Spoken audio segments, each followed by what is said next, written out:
আসসালামু আলাইকুম। কেমন আছেন সবাই? দেশ ও প্রবাস থেকে যারা ভিডিওটি দেখছেন তাদের অসংখ্য ধন্যবাদ। প্রিয় দর্শক, আজ আমি আপনাদেরকে দেখাবো হযরত শাহজালাল আন্তর্জাতিক বিমানবন্দরের থার্ড টার্মিনালের সর্বশেষ আপডেট।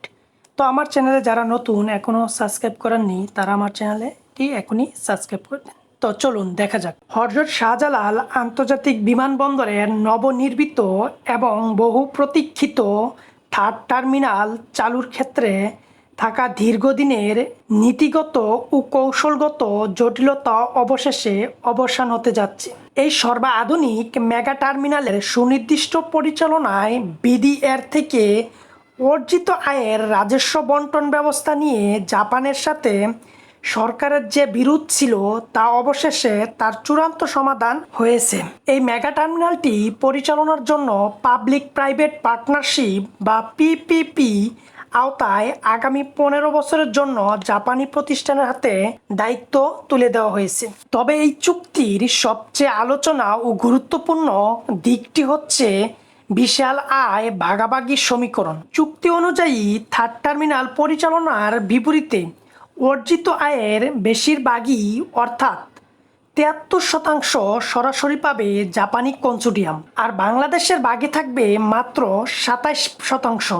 বিশাল এই রাজস্ব ভাগাভাগির এই প্রক্রিয়াটি কিভাবে কার্যকর হবে এবং কোন কোন খাত এর আওতায় আসবে তা নিয়ে জনমনে এবং সংশ্লিষ্ট মহলে ব্যাপক কৌতূহল রয়েছে। তথ্য অনুযায়ী রাজস্ব বণ্টন মূলত 4টি সুনির্দিষ্ট ক্ষেত্রের উপর ভিত্তি করে করা হবে, যার মধ্যে রয়েছে যাত্রীদের ইমিগ্রেশন সিট, টার্মিনালের অভ্যন্তরে থাকা বিভিন্ন বাণিজ্যিক দোকান ও লাউঞ্জ ভাড়া, কার্গো হ্যান্ডলিং চার্জ এবং বিমানবন্দরের আসা যাত্রীদের যানবাহন পার্কিং সিট।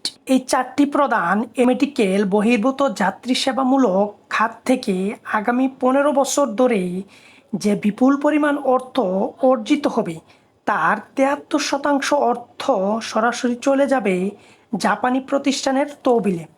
বাকি 27% অর্থ জমা হবে রাষ্ট্রীয় কোষাগারে। বিমানবন্দরের মূল এবং সবথেকে লাভজনক কিছু খাতকে এই চুক্তির আওতায় বাহিরে এবং সম্পূর্ণ স্বাধীন রাখা হয়েছে। এর ফলে আকাশপথ ব্যবহার, ওভারফ্লাইং চার্জ, উড়োজাহাজ অবতরণ ফ্রি, বিমান পার্কিং ফ্রি এবং এভিয়েশন সিকিউরিটি ফ্রি থেকে আয়ের শতভাগ সরাসরি পাবে সরকার। এই খাতগুলি থেকে কোনো অংশই পাবে না জাপান। আর্থিক হিসাব নিকাশের পাশাপাশি টার্মিনালের নিরাপত্তা এবং নিয়ন্ত্রণের ক্ষেত্রেও কোনো ধরনের ছাড় দেওয়া হচ্ছে না। বিমানবন্দরের কাস্টম ব্যবস্থা, ইমিগ্রেশন কার্যক্রম ও সামগ্রিক অভ্যন্তরীণ ও বাণিজ্যিক নিরাপত্তা ব্যবস্থা সম্পূর্ণভাবে বাংলাদেশের নিজস্ব আইন প্রয়োগকারী সংস্থা ও কাস্টম কর্তৃপক্ষের তত্ত্বাবধানে ও প্রবিধানের অধীনেই পরিচালিত হবে। জাপানের মূল দায়িত্ব থাকবে টার্মিনালের ভিতরে যাত্রীদের সেবার মান উন্নয়ন করা, আধুনিক সেবার প্রযুক্তি নিশ্চিত করা এবং টার্মিনালকে একটি আন্তর্জাতিক মানের পরিচালনা করা। ফলে দেশের নিরাপত্তা অক্ষুণ্ণ রেখে যাত্রীরা পৃথিবীর উন্নত বিমানবন্দরগুলির মতোই সেবা উপভোগ করতে পারবে। আর সব কিছু ঠিক থাকলেই আগামী 16ই ডিসেম্বর মহান বিজয় দিবসে এই দৃষ্টিনন্দন ও সর্বাধুনিক টার্মিনালটি আনুষ্ঠানিকভাবে পুরোদমে উদ্বোধনের চূড়ান্ত লক্ষ্যমাত্রা নির্ধারণ করে দিনরাত কাজ চলছে এই মেগা টার্মিনালটির। সম্পূর্ণ সচল হলে হযরত শাহজালাল আন্তর্জাতিক বিমানবন্দরে বার্ষিক যাত্রী হ্যান্ডেলিং ক্ষমতা প্রায় 1.5 গুণ বেড়ে যাবে, যা দেশের অর্থনৈতিক কর্মকাণ্ডের এক নতুন গতি সঞ্চালন করবে।